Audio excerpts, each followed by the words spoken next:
Hi everyone, my name is Jaleel Jules, and today I'll briefly be going over chapters 10, 11, and 12.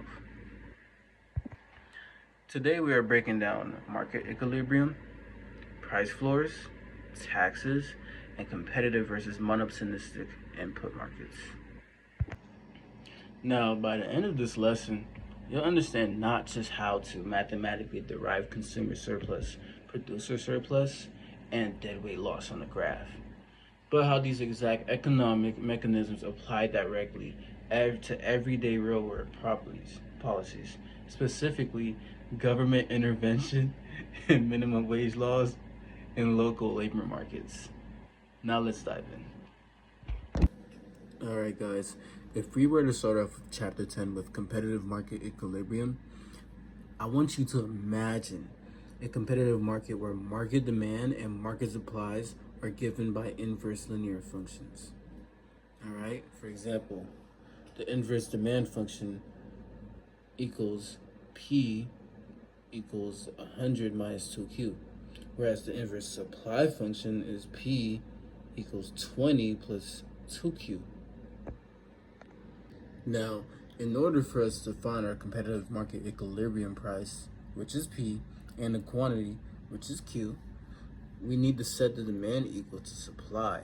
So in order for us to do that, we're going to move the equations by putting 100 minus 2Q equals 20 plus 2Q.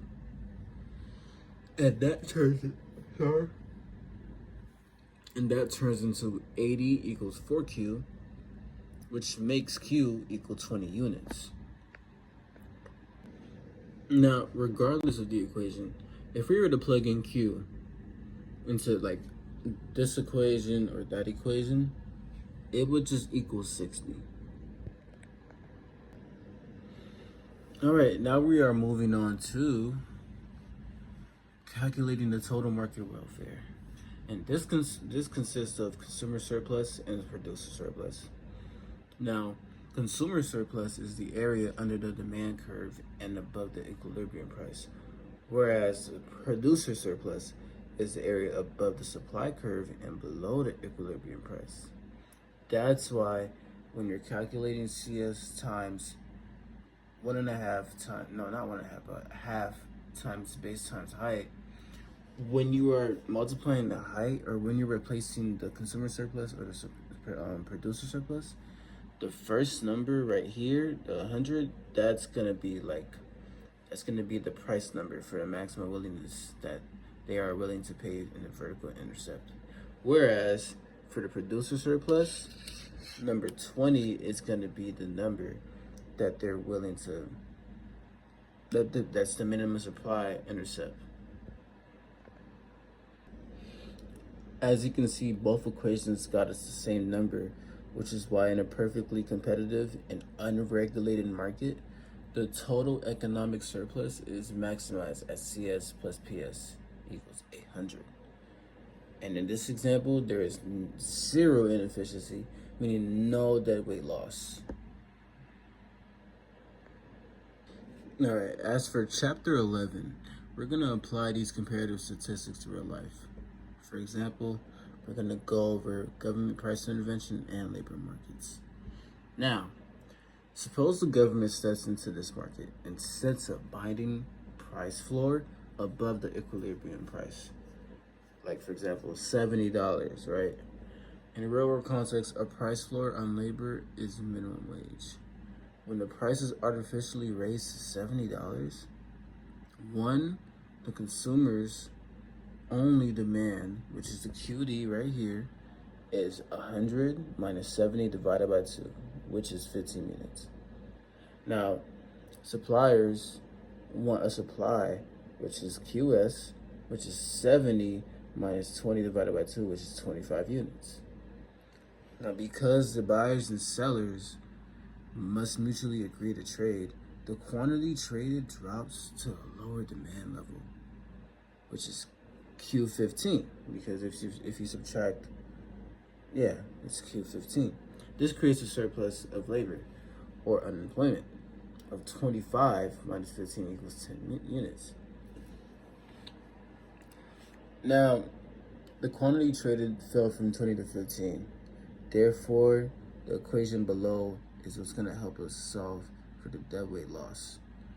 Now what you have to do is you have to put half of Q minus the quantity demand times PD minus PS, which is basically, if you plug in the numbers, it's 1/2 times 20 minus 15, which is 5. So 2.5 times times basically 70 minus 50, which is 20, which is basically 50, because 2.5 times 20 is 50. Hey, now to go over chapter 12, which is monopsony. Standard competitive models suggest that minimum wage creates deadweight losses and unemployment. But does this hold true to the real world? We'll see. Not always. In chapter 12, this is where we learned about monopsony, which is a market with a single dominant buyer of labor, like a single large employer, operating in a small town. Now, a monopsonist faces an upward sloping labor supply curve, meaning its marginal cost of labor, which is the MCL, is strictly higher than the wage rate. As a result of that, the monopsonist intentionally restricts hiring and suppresses wages below the competitive levels. Now, for example, if the government imposes a moderate minimum wage in a monopsonistic labor market, it actually flattens the employer's marginal rate cost of labor curve, which increases overall employment, which is good, without causing deadweight losses. This is why economic policy must distinguish between competitive markets and concentrated labor markets. Will that ever happen? Not right now, at least. In summary, perfect competitive markets maximize surplus at equilibrium where supply equals demand.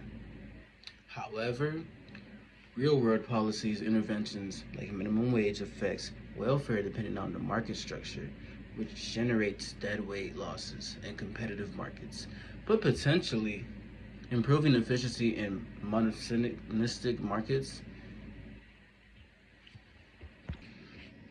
Thank you so much for watching my lesson. I look forward to reading your feedback and reviewing your presentations as well. I'll see you in the comments.